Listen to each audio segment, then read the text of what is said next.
The Nintendo Switch is known for a lot of things, but one thing you're going to hear a lot of at its funeral is that the thing sure did have a hell of a lot of ports. However, for as many ports as you could find on Nintendo's little hybrid that could, the consoles that people want games from the most always seem to get neglected, and even when they're not, they usually yank them away from us after a couple of months. But while there may be assloads of stuff from the 64, GameCube, and Wii that'd be pretty cool to see on the Switch, the 3DS is one platform that I'm surprised we haven't seen more ports from. I mean, after all, the Wii U came out a year after the 3DS, and the Switch still got tons of ports from that thing, so it's not like you could say the 3DS is too recent.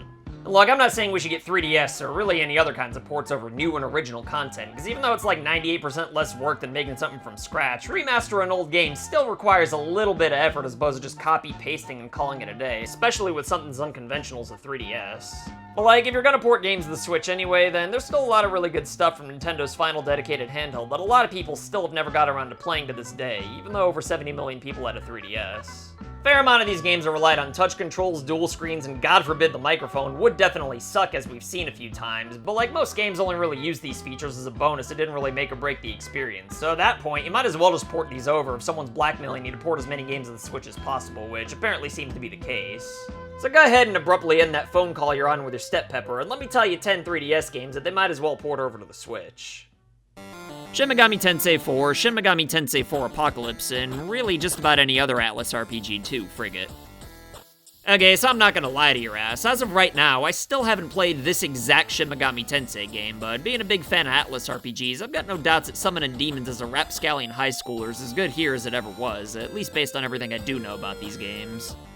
With Shin Megami Tensei's 3 and 5 being on the Switch, it really doesn't make a whole lot of sense to leave the fourth one and its sequel on the 3DS. I mean, all the upscaling and all that'd take a decent amount of effort, but the only time you really use the touch controls is to buy DLC, but obviously they'd just include all that in the port. Then again, Atlus can be pretty stingy sometimes, so I guess we'd have to undock our Switch and touch our screens with our dirty-ass fingers if we want to buy skimpy outfits. Speaking of Atlus being stingy though, I've got no doubts that they'd separate Shin Megami Tensei 4 and Apocalypse into two separate releases at $50 should they ever port them to anything. After all, the HD remaster for the third game was $50, even though the updates weren't even impressive, and the audio sounds like it was recorded with a Talkboy tape recorder. But even though Atlus can be pretty stingy about their games, they usually mark them down to $20 after like 8 months anyway, so if you really don't want to pay that much money, then just wait a little bit. As for all the other Atlus games on the 3DS though, there's probably more to talk about here than the rest of the games in the video combined, but basically, most of them don't have foundations that rely on the 3DS's gimmick, so really porting any of them over would work just fine, aside from games like Etrian Odyssey and Persona Q anyway. I mean, I don't specifically not want these games on the Switch, but like I said in a standalone video dedicated to this topic that I won't link in the description because, well, I don't really care anymore. I just think that other Atlus RPGs are more qualified for the you might as well just port them category, seeing as how they'd take considerably less work. But I think if you're only gonna pick two of them, then it really should be Shin Megami Tensei 4, just because 3 and 5 are already on the Switch, and then Apocalypse, because, well, you might as well cross the finish line if you're gonna bother porting the first game over. Ooh, kind of a package deal. We sort of work as a team. Metroid Samus Returns. Regardless of how many dimensions we're talking about, the idea of a Metroid game is to drop you off somewhere interesting all by yourself, while hilarity ensues as you slowly but surely explore the area, get upgrades to help you access new areas, and whoop all kinds of alien candy ass along the way. Even though Metroid games inspired an entire genre, there's really nothing quite like them. They're intriguing, fun, creepy, gritty, and Samus Returns is no exception. This game came out on my birthday, but sadly only me and like 5 other people ended up playing it, because I guess everybody else thought they were too cool to play a Nintendo game that wasn't on the Switch in 2017, even though a 2D platformer like this really didn't need the extra horsepower.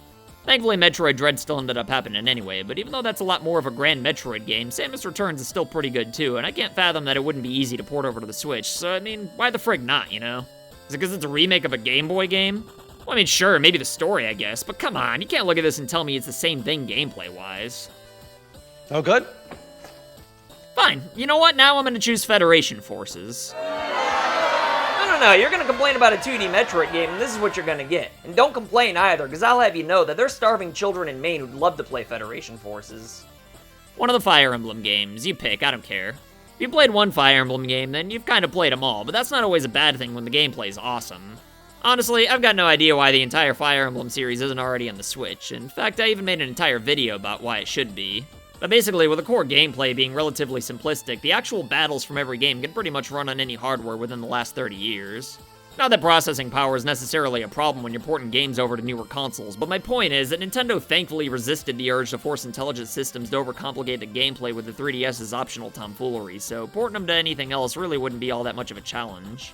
Since the 3DS Fire Emblem games are really popular and most people's introduction to the series, Nintendo might as well get the remasters out of the way sooner than later. That way we can just play them on any future platforms going forward like the rest of the franchise without having to play them on an awkward-ass 3DS emulator after legitimate hardware gets expensive. If I can only pick one Fire Emblem game from the 3DS to bring to the Switch though, then I'd have to say Awakening, just cause Echoes is a remake of a bastard game on the NES, and I already used the package deal joke when talking about Shin Megami Tensei 4 and Apocalypse.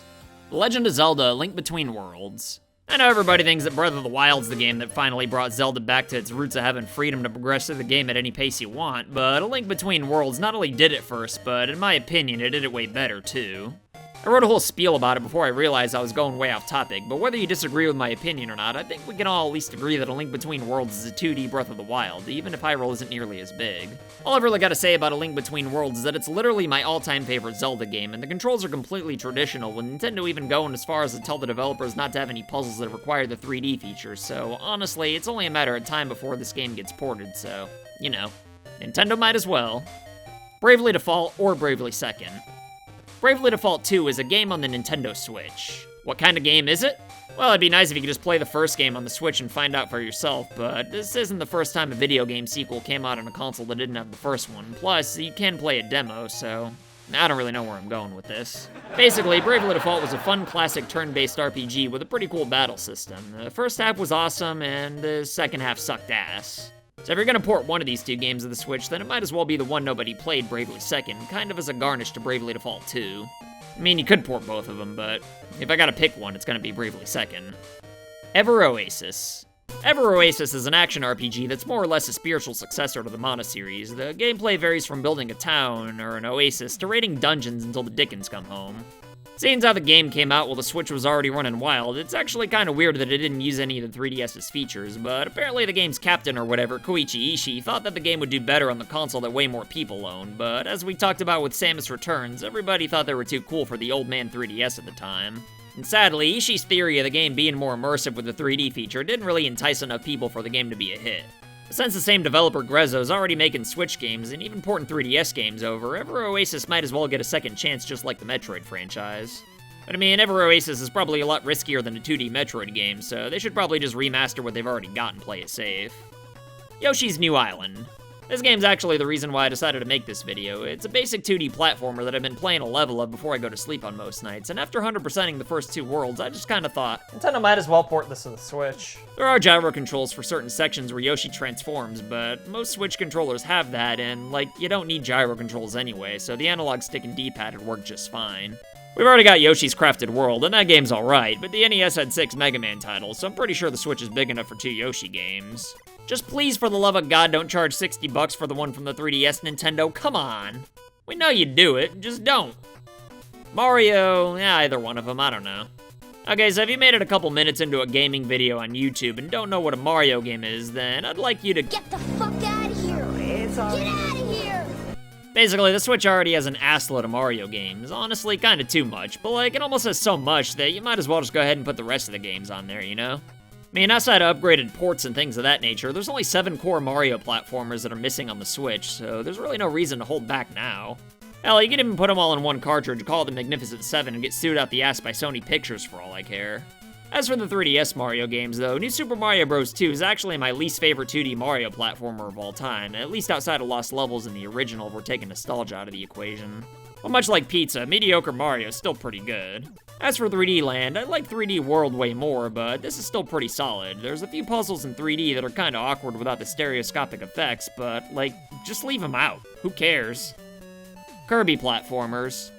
Kirby Platformers are some of the easiest games ever made, but they're still fun to play and make you feel nice inside at the same time. Just don't play them too much if you don't want them to fry your brain. The 3D effects in Triple Deluxe do look kinda cool, but they're never necessary, and I already explained why porting 2D platformers to the 3DS wouldn't be a problem, so I'm not about to do it again. As far as which Kirby game should come to the Switch, though, I'd go with Planet Robobot just because I haven't personally played it myself yet. That may be selfish, but it's the newer game, so it's probably better, and seeing as I couldn't tell you a thing that happened in Triple Deluxe's story even though I beat it, I think that's pretty much all you need to know about it. Luigi's Mansion Dark Moon. Luigi's Mansion games are pretty straightforward. You play as Luigi and help a scientist catch ghosts while searching for treasure along the way, and as far as I'm concerned, they're all pretty friggin' cool. The second game is entirely separate stages, but even though I prefer everything taking place in one big mansion, I still think it's a pretty fun experience. I really wanted to pick the 3DS port of the original, mainly because it was ridiculous to not put it on the Switch in the first place, but it kind of felt like picking a GameCube game to be cheating. As for Dark Moon though, not only would it be easy to port without touch control mechanics built into the foundation, but thanks to the Switch having a state-of-the-art second analog stick, the controls would be so much better that it'd almost render the original game obsolete in my opinion. So unlike all the other games in this video that I could take or leave on the Switch, I really think that Nintendo needs to port Dark Moon to something someday, if not the Switch right now. I mean, I still probably won't buy it because I already beat the original and I want to play new games, but like, you know, it was pretty fun and I'm sure other people would like it too, so why not? I know there's a lot of other good 3DS games you can bring to the Switch pretty easy too, but I mean, you don't want to bring them all over, so I don't know, this is just what I narrowed it down to. Let me know in the comments if you think there's anything notable that I missed, but if you like this video, then you should check out this full-length movie I made with Steven Seagal called Teen Wolf. You'll excuse me though, I gotta go water my snake now. Later.